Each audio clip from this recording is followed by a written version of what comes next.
여러분은 왜 하나님을 믿으십니까? 왜 예배하십니까?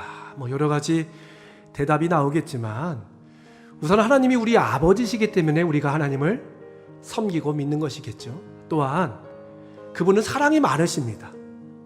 거기다 한 가지 더 붙인다면 하나님은 전지전능하시고 무소부재하신 영원하시며 능력이 많으신 하나님이시기 때문에 우리가 그분을 섬기고 예배하는 것 아니겠습니까? 이를 종합해보면 하나님은 우리 아버지신데 사랑이 많은 아버지시고 그 큰 능력과 그 권세를 가지고 우리를 도와주시고 우리를 보호해 주시고 우리 가운데 있는 모든 어려움과 환난을 다 해결해 주시는 신실하신 하나님이시기 때문에 우리가 하나님을 믿고 섬기는 줄 믿으시길 바랍니다.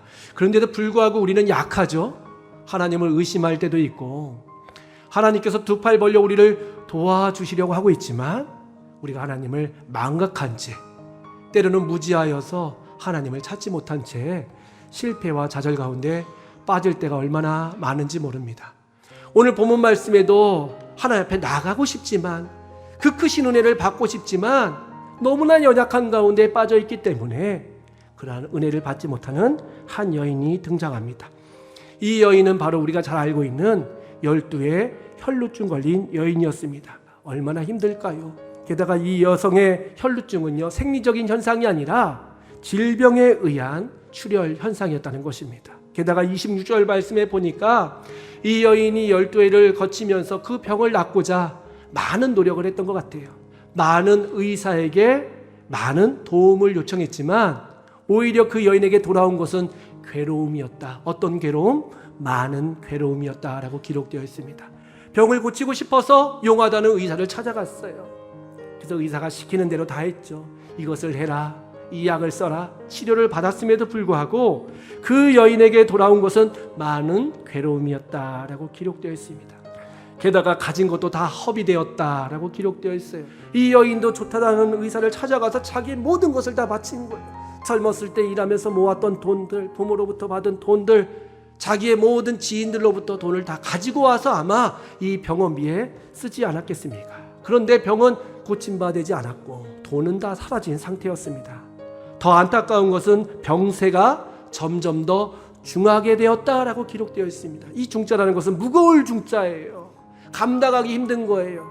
이 여인은 하루하루 사는 것이 고통이었고 희망이 없는 상태였습니다. 그리고 레위기 15장에 보면 이 혈루증에 대한 율법이 기록되어 있는데 이 혈루증은요, 그 당시에 부정한 질병이었습니다. 혈루증에 걸린 여인은 자신도 부정할 뿐만 아니라 어떤 물건을 잡는 순간 그 물건도 부정하게 되는 끔찍한 병이 바로 이 혈루증이었다라고 기록되어 있습니다. 몸도 아프고 돈도 없고 병은 점점 악해져 가고 있는데 이제는 친구들의 위로도 받지 못해요. 사람들이 오면 접하는 순간 그 사람도 부정해지기 때문에 사회적인 관계도 다 끊어진 상태, 완전히 고립의 고립을 경험하고 있던 이 여인, 참 앞날이 너무나 불투명하지 않습니까? 그런데도 이 여인에게 기적적인 사건이 일어나게 됩니다. 바로 그 여인에게 소문이 들려온 거예요. 저 갈릴리 나사렛 지방에 예수라는 사람이 있는데 그 사람은 눈먼 자도 눈을 뜨게 하고 걷지 못하는 사람도 걷게 하고 각색 질병에 걸린 모든 사람을 다 낫게 하였다라는 소문을 이 여인이 듣게 되었습니다. 그리고 예수님께서 그 마을을 지나가게 되신 거예요. 이 여인은 많은 갈등을 했을 것입니다. 내가 어떻게 해야 될까? 나가는 순간 사람들이 너 부정한 여인 왜 이 거리에 나왔어? 왜 우리의 무리 가운데 찾아오게 된 거야? 하면서 손가락질하고 심지어 모세의 율법에 의하면 죽을 수도 있는 상황이었어요. 그럼에도 불구하고 이 여인은 그 믿음을 가졌다는 거예요. 로마서 10장 17절 말씀에 보면 이런 말씀이 기록되어 있습니다. 그러므로 믿음은 들음에서 나며 들음은 그리스도의 말씀으로 말미암느니라. 이 절망에 빠져있는 여인은 귀가 보배였어요. 그 이야기를 듣는 순간 마음에 확신이 생긴 거예요. 내가 돌에 맞아 죽는 한이 있어도 나는 저분을 만나야겠다. 나는 그분 앞에 나 인생을 걸어야겠다라는 마음을 가지고 이 여인은 무리 가운데에 나아가게 됩니다. 삶이 무너져버린 그 여인은 아무것도 할 수 없는 연약함 속에서 예수님의 뒤에 조용히 붙어서 예수님의 겉옷자락을 만지는 역사적인 사건을 감행하게 되는 것이죠. 옷자락을 만지는 순간 어떤 일이 벌어졌을까요? 맞습니다. 그 여인을 두렵게 하고 여인의 삶을 모든 것을 다 무너뜨렸던 그 혈루의 근원이 깨끗하게 말랐다라고 성경은 기록되어 있습니다. 뿐만 아니라 예수님께서 그 옷을 댄 여인을 찾기 시작하셨어요. 대부분의 기적 사건들은요, 예수님이 주체이십니다. 그리고 신비한 능력을 경험한 사람들도 예수님 앞에 나와서 자신의 상태를 말하면서 예수님과 대화를 통하여 치유함을 받았는데, 이 사복음서 가운데 유일하게 이 여인만큼은 예수님이 수동적인 입장에서 이 기적이 나타났다는 것입니다.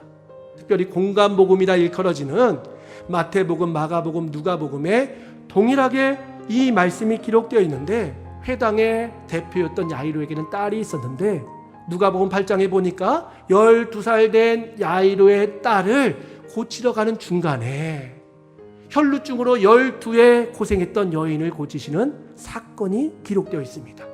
혈루증 걸린 여인이 병이 시작될 무렵에 야이로의 딸이 태어났고, 또 야이로의 딸이 죽어가는 순간에 혈루증 걸린 여인이 낫게 되었고, 혈루증 걸린 여인이 낫게 된 이후에 예수님께서 그 회당장 야이로의 딸에게 달리다 굼 하면서 소녀의 손을 잡아 일으키는 순간 그 여인이 회복되는 놀라운 기적의 사건이 같이 묶여 있다는 것입니다. 그러니까 죽음과 질병과 모든 저주의 권세는 예수님 앞에서 흔적도 없이 사라지는 하나님의 신실한 능력을 오늘 말씀하고 있는 것이죠. 우리 가운데도 어떠한 문제와 상황 가운데 고통이 있습니까? 주님, 저는 혈루증 걸린 여인처럼 아픕니다. 12해 걸렸어요. 저는 부정하다고 사람들이 손가락질해요. 하나님, 저는 더 이상 나갈 수가 없어요. 저는 너무너무 힘들어요. 정말 우리의 한계가 있어요. 내가 하고 싶은데 이거는 너무나 힘들고 극복이 안 되고, 뭔가 그 장애가 나를 짓눌러가지고 이제는 뭔가 나의 삶 가운데에 낙심과 절망 가운데 무너질 수밖에 없는 우리 인생의 시련의 기간이 있다는 것입니다. 근데 그것은 기간이에요. 우리가 그런 존재가 아니라는 것입니다. 오늘 살아가는 우리 성도님들, 나에게도 한계가 있을 거예요. 내가 포기하고 내려놓은 문제들이 여러 있으리라 생각합니다. 하나님, 정말 안 되네요. 하고 싶은데 안 되네요. 하나님, 저는 이것 때문에 너무 괴롭네요. 이 생각만 하면 막 불안하네요. 과거의 나의 잘못들, 내가 당한 사건과 어떤 트라우마 때문에 고통받고 있는 성도님들이 있다면, 주님, 저는 조용히 주님과 옷자락을 만지는 이 믿음을 가지고 여러분의 삶 가운데서도 이 기적의 역사를 경험하실 뿐만 아니라 하나님의 살아계심을 온 열방 가운데 증거하는 복된 성도 여러분 다 되시기를 주님의 이름으로 축원합니다.